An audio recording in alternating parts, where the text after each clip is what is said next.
You mentioned that like it's very important to meet with real estate professional, but now you are the real estate professional yourself. But I just want to see like what do you think from the side of the home buyer. Why do you think like it's much important for them like to have a real estate in their deal or to meet with them, to talk with them before even start thinking about buying a home? Why do you think a realtor is important for them? Definitely. Um, there's so much liability and so many things that can go wrong in a real estate transaction that you really want someone involved that understands that process, understands what those kind of things can be. Now, I'll actually tell you a quick story. So, just a few weeks ago, I had some clients. We were looking at some condos out in Abbotsford, so it's a city nearby. And while we're going through the process, they ended up really liking it. And we went to go make an offer. But what we find with these strata properties, they have strata documents attached. So these are things such as, are there any major expenses coming up in the building? Maybe the roof needs to be replaced. Maybe there's leaks in the past. Maybe it's not insurable. Like all these different things that can really not turn out well for you. And so while doing my due diligence on that property, I found out that the building was actually having a major special levy, which essentially is a one-time fee from all the home buyers that live there, or sometimes it's paid out differently, to pay for the roof, to pay for the building envelope, to pay for major expenses. Now, this was a $1.6 million expense that was going to be put on 54 homeowners. So if you do the math quickly, it's around $40,000. Yeah. Now, if you don't go through that process properly, you don't have the right conditions in your contract, and you move in, and all of a sudden, 2 months after you move in, you have a $40,000 fee. And just to be honest, like their down payment wasn't even that size. I mean, for lack of a better term, you're kind of screwed. You're stuck. Right? So again, that's just a personal story just to show that, not to say I was a hero, but I was on their side making sure that they were protected. Right? You want to make sure it's someone that's looking out for your best interest, isn't just trying to get a paycheck. Because how easy would it for me to just kind of like push that off to the side and say, hey, whatever, like let's write the contract and let's just get you into the home. Yeah. But at the end of the day, like that's, you never want to see that happen to someone. That's devastating, especially something of that nature. So there's just so much involved in the whole process that can go wrong, that you may miss, that there's legal things in the contract. You don't want to get yourself legally obligated and into a situation that's not beneficial for you. And realize that, if you had someone that was reading through those contracts or reading through those strata documents or whatever it may be, could have advised you differently. The same being looking at prices on a property. You might think something looks incredible, but when they go back, they look at comparable properties, the area itself, everything else, and they tell you like, hey, this place is actually overpriced. We should actually be getting it here. Or, the other thing I would say right now is just I don't want people to waste their time. So they might see a property listed, let's just say it's listed at $600,000. They get excited. Yeah. What they don't realize, this realtor is listed at low on purpose to draw a lot of attention, to create a bidding war, and it's actually going to sell for $700,000. Wow. Right? If you're not aware of that, you might go in, get all excited. You write your offer at full asking price, only to find out like someone else had written at $700,000. But if you had known that it was priced low, you could have kind of just saved yourself the trouble. I never that was a great example. Like I never thought about it from that side. Like maybe property are listed low to have a bidding war on it.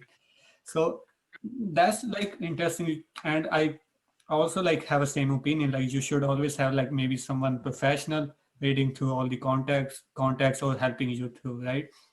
But what you would say, like this is again, which I thought personally. So I believe like there are tons of people out there which also think same, is that it's gonna cost you money to have a realtor. What do you think, like how much it costs for you, especially for the first time home buyer, because they're not looking to spend some money on another things. Why do you say that? Definitely. Well, funny thing is that's a great question because it's a very common misconception.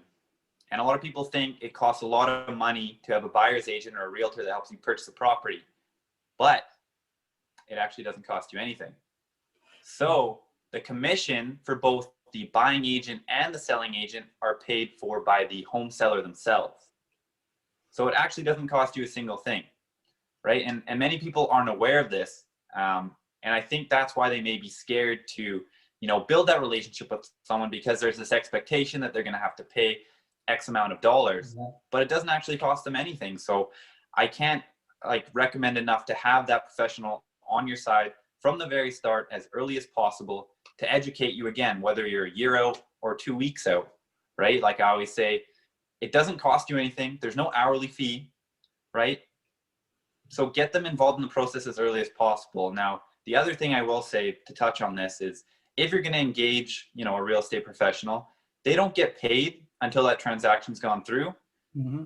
And what a lot of people will do is kind of abuse those people because they're not thinking about it, putting themselves in those people's shoes, right? So I think it's very important to have a transparent relationship between each other, right? If something's not going right, tell them. Don't stay quiet about it. If you would like to explore other options, tell them, right? Like, they're working as hard as they can for you, hopefully.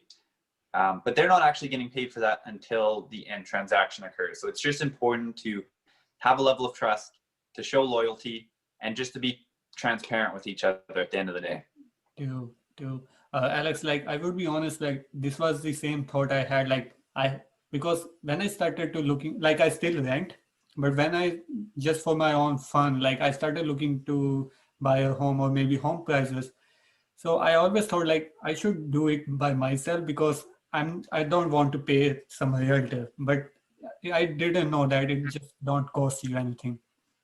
So how you would say that if someone wants to find a realtor, so there are so many people out there, and I'm sure most of them are very professionals, but how you suggest that to what someone can do to find a good realtor for them, so that realtor can take care of them?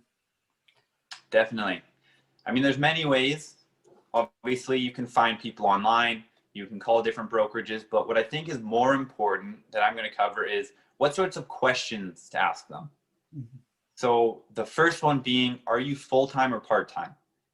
I have a very difficult time telling people to use a part-time realtor over a full-time one, because this market moves so fast. Yeah. Things are changing at all times. And especially in a market like this, you need someone who's always available for you, or at least within reason, of course. Yeah. And then, so my take on this is, a part-time realtor, they don't even trust themselves enough in the business to go full-time. So how can you put your trust in them? Again, not to talk down on anyone who's part-time. Maybe they're just getting into the business or something else. But again, that's just kind of my view on that. The other thing would be, are you on a team or not?